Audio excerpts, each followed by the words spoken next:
Have you ever wondered why some people in history are celebrated and others are revered? Have you ever wondered why we know so much about the feats, the triumphs, the tribulations, and the trials of some people throughout history, yet others simply remain hidden and undiscovered? How do we determine who the greatest is? How do we determine who the greatest villain is?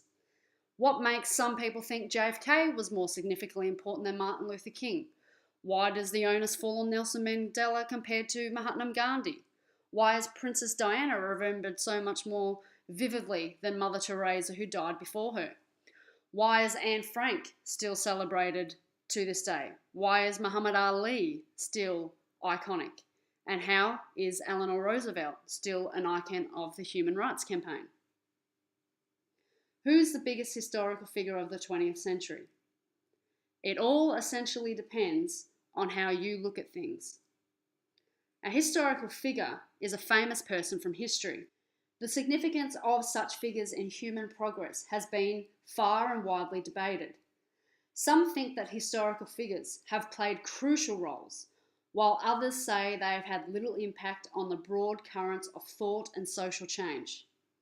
We can often measure someone's historical significance and their contribution to history by the amount of information we have readily available on them.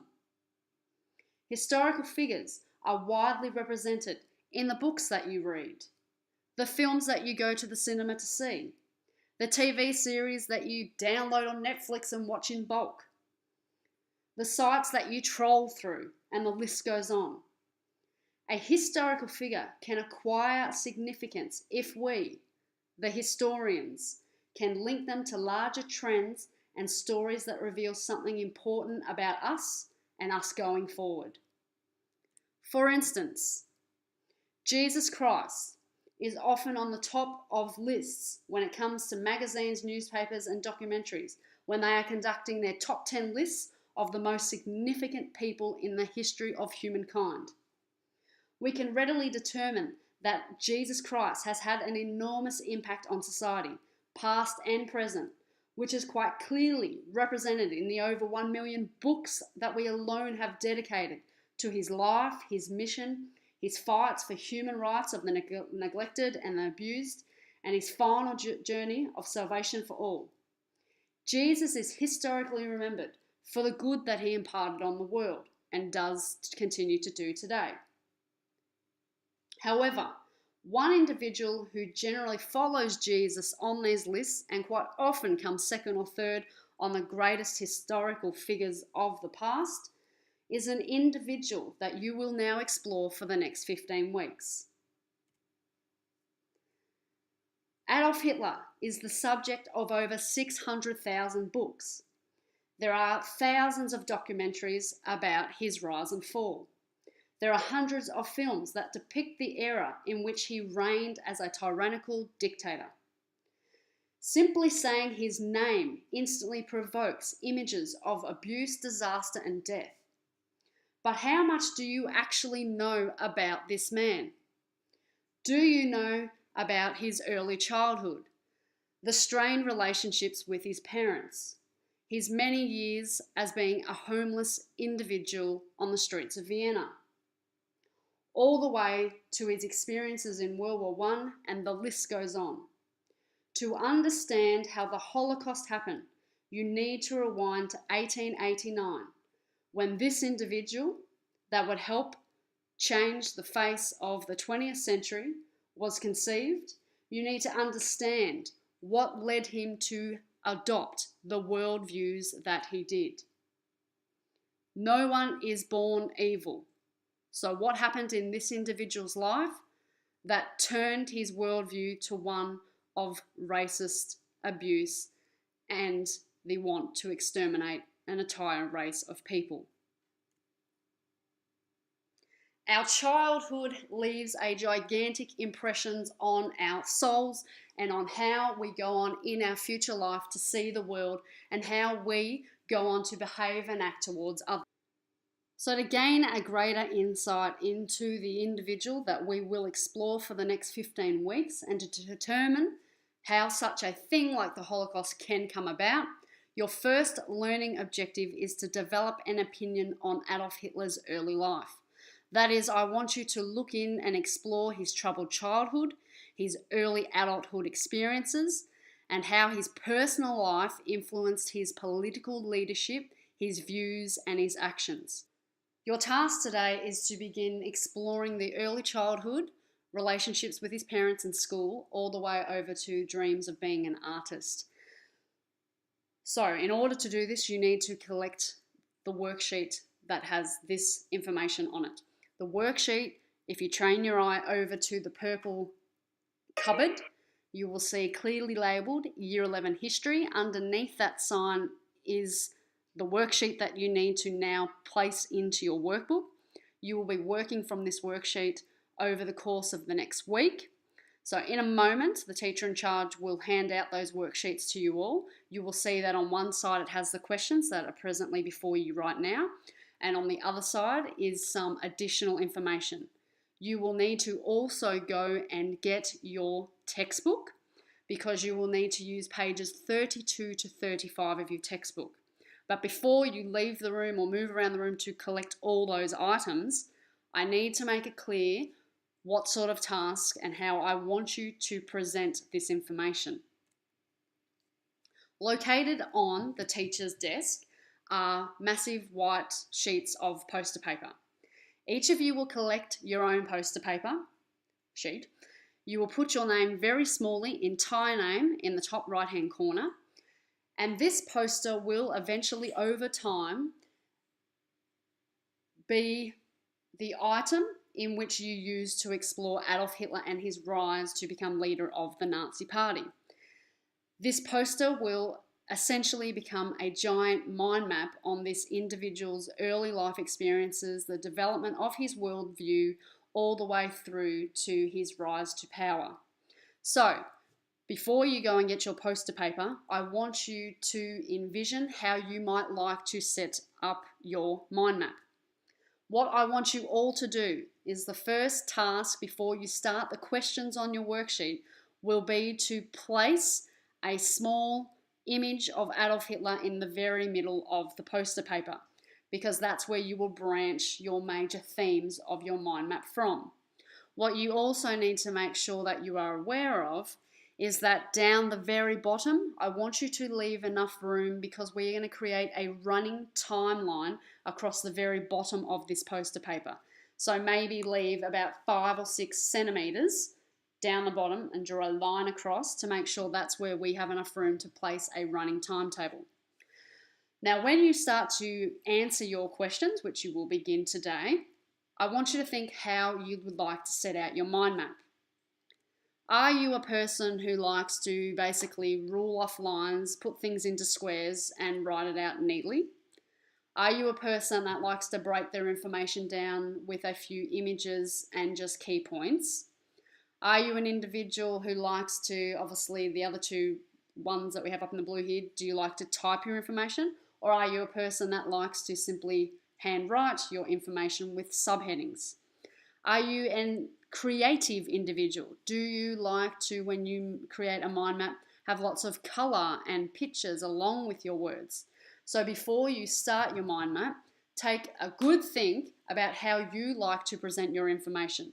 No one way is right. I want you to present it in the manner in which you are accustomed to and the manner in which you feel that you can show your best. So, without further ado, get your worksheet, which is over near the purple cupboard, collect your poster paper, make sure that you have your textbook with you today, and also there is a website that I quite often want you to consult.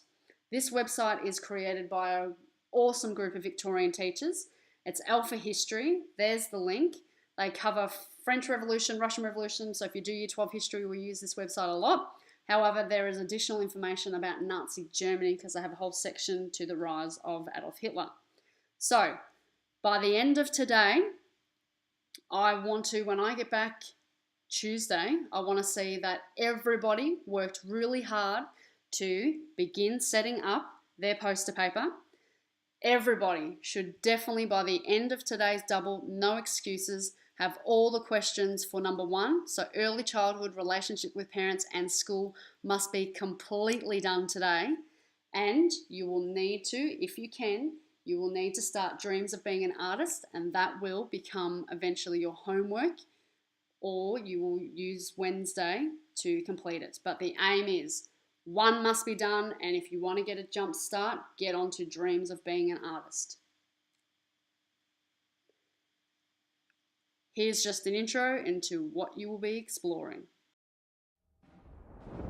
In September 1919, a former amateur artist and army veteran named Adolf Hitler joined the ranks of the German Workers' Party, later known as the Nazis. It was a decision that would have a profound impact not only on Germany, but the entire world.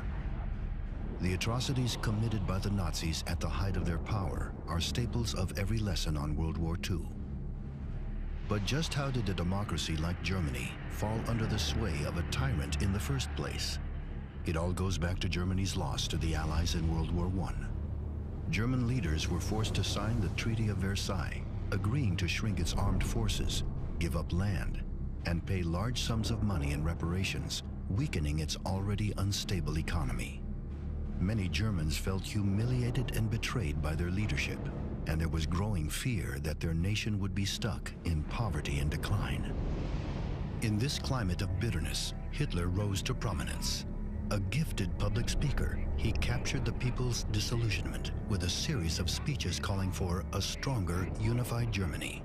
He insisted that one group was to blame for the nation's post-war misfortunes: the Jews. Hitler and his followers attempted a government coup in 1923, but the plan failed. Hitler was jailed for treason for 9 months, but the publicity from the failed coup made him more popular than ever. Then, in 1929, the Great Depression hit, destroying the German economy overnight and leaving millions unemployed. Hitler saw the ensuing chaos as his opportunity to seize power. He loudly criticized the ruling government and promised to return Germany to greatness. Long-suffering Germans believed they had finally found their savior. In Germany's 1932 elections, the Nazis won a majority of seats in parliament, and Hitler ran for president. Though he lost, his soaring popularity inspired President Paul von Hindenburg to appoint him chancellor, the head of the German government. As chancellor, Hitler wasted no time tightening his grip on every aspect of German life. He tripled the size of the military, violating the Treaty of Versailles. Under Hitler's orders, rival parties were banned, while paramilitary groups cracked down on protests and executed political opponents. Anti-Semitic laws prohibited Jews from working, voting, and occupying public spaces. A propaganda department produced art, films, and books praising Hitler and embracing his vision of a better Germany. After the death of President von Hindenburg in 1934, Hitler declared himself Führer, an absolute dictator.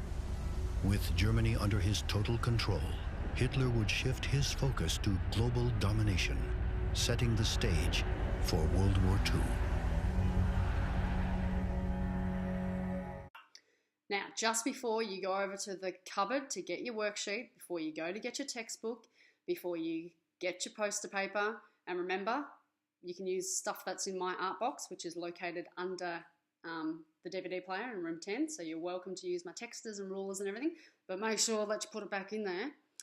But before I leave you and you get hustling and bustling starting this task, just remember this one thing. When I'm not present, you are to treat the person that is there in charge of you with the same respect that you treat me.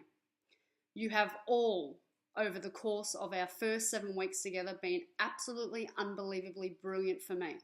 So when I'm not there, I expect you to be that way for the people that are in charge of you. If I hear that you haven't taken the task seriously, you've basically used the next 80 minutes to do jack all, that there's swearing, that there's inappropriate use of phones, you know what the consequences will be. And you know that when you are improper that I take that as a really big sign that you just don't have respect for me or this class. So I expect everybody to get nutted and started into this task, because this is why you all chose history. You all chose it because you were fascinated by the past and how Adolf Hitler rose. So now, show me how much you want to learn about this stuff.